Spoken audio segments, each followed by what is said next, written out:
Thanks for watching this video. The theme of this time is retaining wall height adjustment. I want to adjust the height of the completed retaining wall.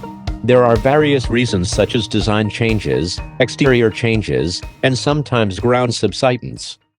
It is possible to change the height of the retaining wall later.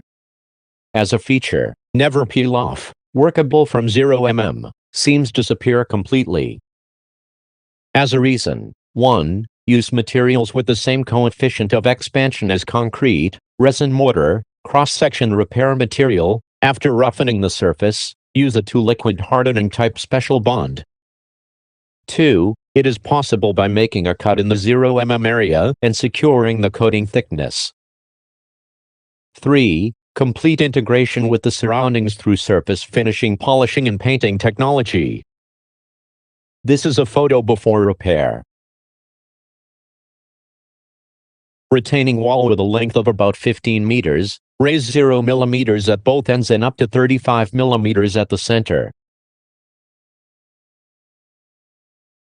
The material used this time is ALPRON HM.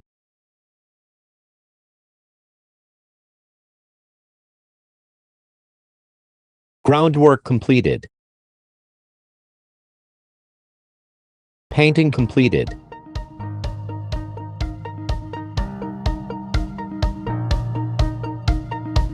Thank you for watching. If you have any questions, please contact us. https://com-rep.com